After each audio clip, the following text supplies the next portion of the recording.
تفردا، فالشاة أنطقها الإله بحكمة، والله كف رسوله كيد العدا.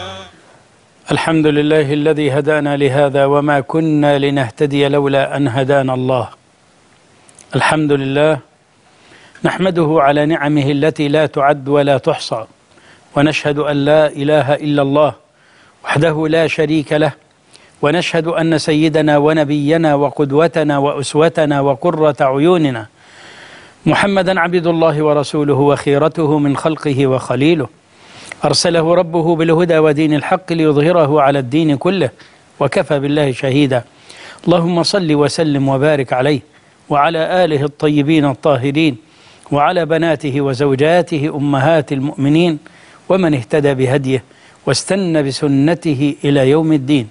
أما بعد، إخوتي أحبتي في الله، أحييكم جميعا بتحية الله، فسلام الله عليكم ورحمته وبركاته. تعالوا بنا نعيش مع نبينا حبيبنا صلى الله عليه وعلى آله وسلم لبيان علو مكانته ورفعة منزلته عند ربه صلى الله عليه وعلى آله وسلم. فإن كان الله قد أعطى لنبيه موسى أن أضاءت كفه للناس، أسلك يدك في جيبك تخرج بيضاء من غير سوء، فإن الله عز وجل قد أضاء العرجون لنبينا صلى الله عليه وسلم.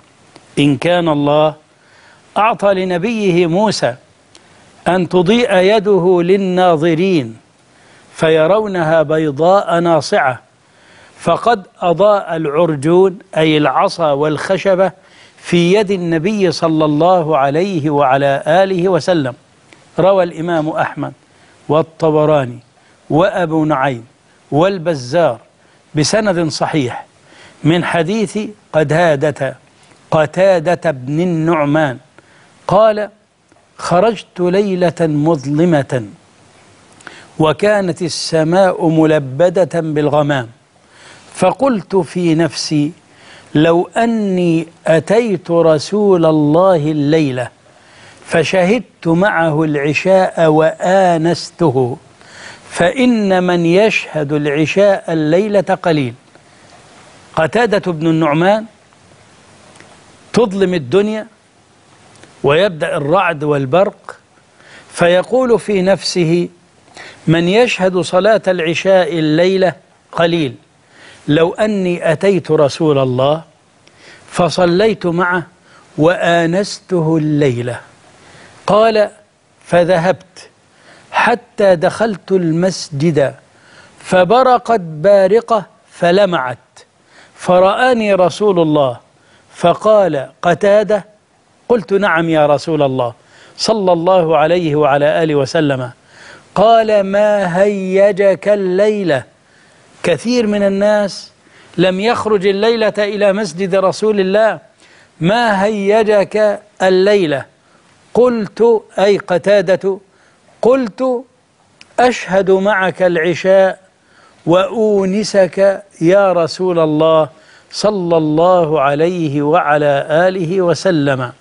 فدعا له النبي بخير، وظل مع رسول الله حتى صلى العشاء، وسمر مع رسول الله ساعة من الليل، فلما أراد أن يرجع قال النبي لقتادة بن النعمان: خذ هذا العرجون معك، فإنه يضيء لك 10 ما بين يديك و10 من خلفك، أي 10 خطوات أو 10 أمتار بين يديك ومن خلفك. قال: فأخذته أي العرجون فإذا هو كالمصباح في يدي ينير. الله أكبر. العصا تتحول إلى مصباح، معجزة للنبي صلى الله عليه وعلى آله وسلم، وهي كرامة لقتادة ومكرمة من النبي له، لأنه قال: علمت أن من يشهد العشاء قليل، فقلت آتي رسول الله صلى الله عليه وعلى آله وسلم فأصلي معه وأؤانسه.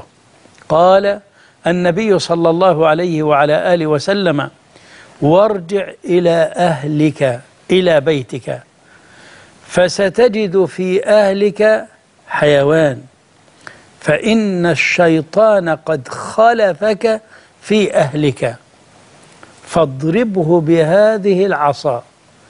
قال قتادة: فرجعت والعرجون بيدي يضيء لي 10 بين يدي، أو 10 أمتار بين يدي و10 من خلفي، فأتيت بيتي فإذا من فيه نيام.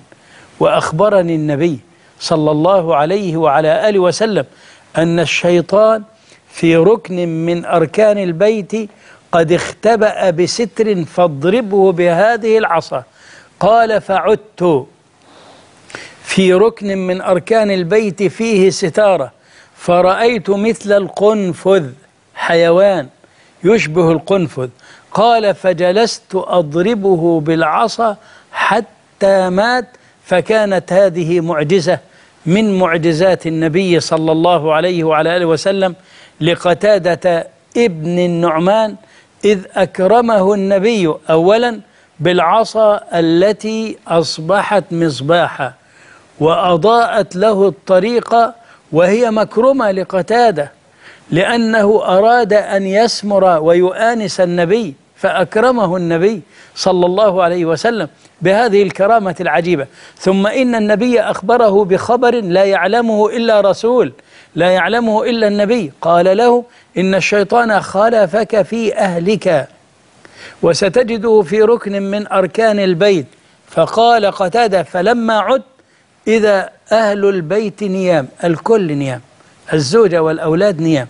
فدخل قتادة وفي يده المصباح أو الكشاف الذي أعطاه له النبي، أو العصا الذي تحول إلى مصباح ببركة نبينا ومعجزة لنبينا صلى الله عليه وسلم. قال: فوجد ستارة ووجد من ورائها قنفذ، فعلم أن هذا القنفذ هو الشيطان، فضربه بالعصا حتى قتله. الله أكبر. معجزات نبينا تتنوع وتتعدد. النبي صلى الله عليه وعلى آله وسلم مؤيد من ربه بالمعجزات. هذه المعجزات لا نقولها إلا لأهل الملة ليزدادوا إيمانا مع إيمانهم ويزدادوا محبة لنبيهم صلى الله عليه وسلم.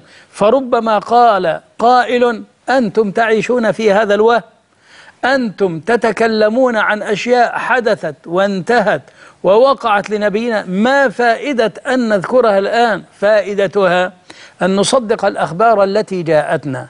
ثانيا، الطعن في هذه الأخبار طعن في أصحاب النبي، والطعن في أصحاب النبي طعن في الرسالة وفي النبي، فنحن نؤمن بها ونصدق بها ونشهد أن هذه الأخبار وقعت لنبينا، وأيد الله النبي بهذه المعجزات.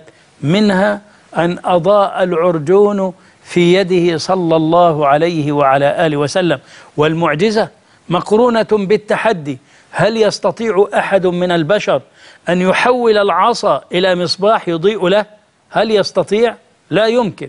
فكان النبي يتحدى الناس، وكان يعلن هذا التحدي أحيانا، وكان يخفيه أحايين، وكان الناس يؤمنون به ويصدقونه، ونحن نؤمن به ونصدقه كما صدقه أصحاب نبينا صلى الله عليه وعلى آله وسلم.